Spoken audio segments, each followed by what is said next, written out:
Hello everyone, welcome to Lit Studio by Karishma. So today we are going to talk about Paul D. Mann.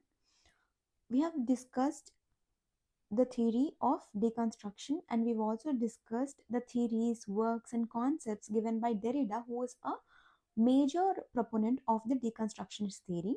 After him we have Paul D. Mann. We also have Geoffrey Hartman and J.H. Miller, who are his students. Now in this lecture we are going to talk about Paul D. Mann. This is the person, he is Paul D. Mann. He is associated to deconstructionism, and as we've talked about, he is one of Derrida's disciple, which means he is a student of Derrida, and he belonged to America. Now, let's look at his books.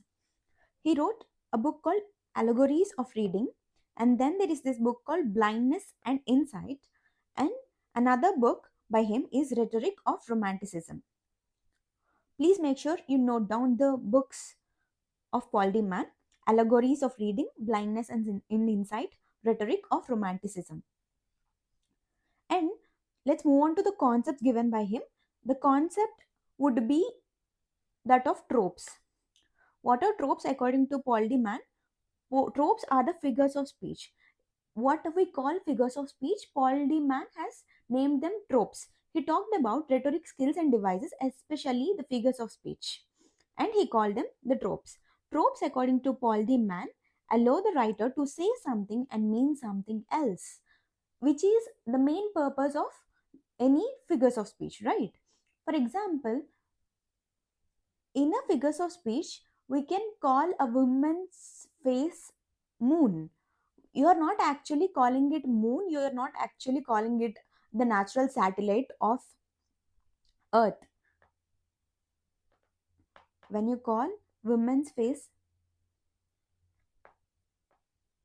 as moon, it means it is as beautiful as moon. So literally he is calling it moon, but the connotative meaning of it would be it is as beautiful as moon. He is calling the woman's face moon because he thinks that it is as beautiful as the moon. Here the woman's face is like a moon. Here the figures of speech that is used would be a simile. Woman's face is like a moon. The figure of speech would be simile. But the connotative meaning, as we've discussed, would be it is as beautiful as moon. So here he literally meant something, but the connotative meaning is something else. So this is the use or purpose of figures of speech. That is what Paul D. Mann says. Tropes, according to Paul D. Mann, allow the writer to say something and mean something else. For example, our love is like a red, red rose. What does it even mean, like a red, red rose? It means it is as beautiful as a red, red rose. It is as happening as a red, red rose. So that is what figures of speech serve the purpose of. He says that tropes destabilizes logic as it denies the possibility of a straightforward meaning. Because in any language, from a signified you reach signifier. That is what structuralism talks about. But in a deconstructionist theory, you move far away from the signified. You reach signifier from a signifier. In fact, you reach multiple signifiers from a single signifier. If this concept is confusing to you, please make sure you watch the concept of difference given by Derrida, which I have also dealt with in the class part 2 of Derrida. So then it would all come together and make sense to you. So simply put, Paul D. Mann says tropes destabilizes logic. What is logic? A straightforward meaning to it, right? We understand logic because it is straightforward. So through tropes, that is through literary devices, the logic is destabilized, and it is because we don't approach the meaning straightforwardly. We take a complete different turn and reach it in a way that it becomes very difficult, very complex. If you don't understand the difference, you cannot reach the connotative meaning as well sometimes. So that is why he says that tropes destabilizes logic as it denies the possibility of a straightforward meaning.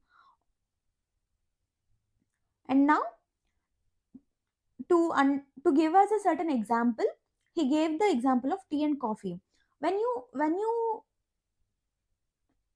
like when someone visits our home, like when a guest visits our home, we ask them tea or coffee. What is the literal meaning of it? Tea or coffee? Only those two words would not symbolize anything. If anything, they would symbolize what are the characteristic features or what is the difference between them, tea or coffee. It is the literal meaning of it. But what would the guest understand of it? The meaning that you wanted to say is, what do you prefer, a tea or a coffee? Which one would you prefer?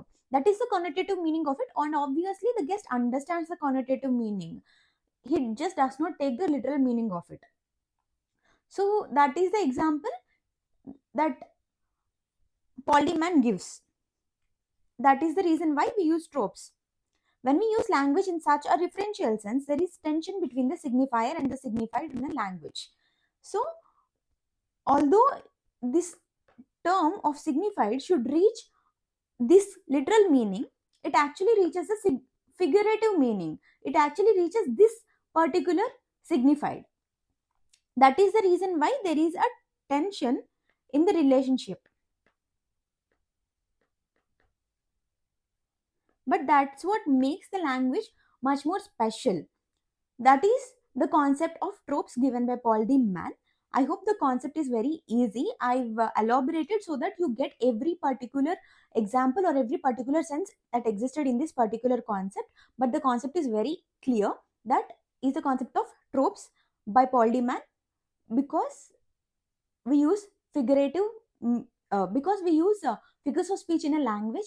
There is a difficulty in straightforward meaning because there is figurative meaning to everything in a language. That is it for this video. I hope you understood everything that we've discussed in this lecture. Also, please make sure you subscribe to the channel. Thank you.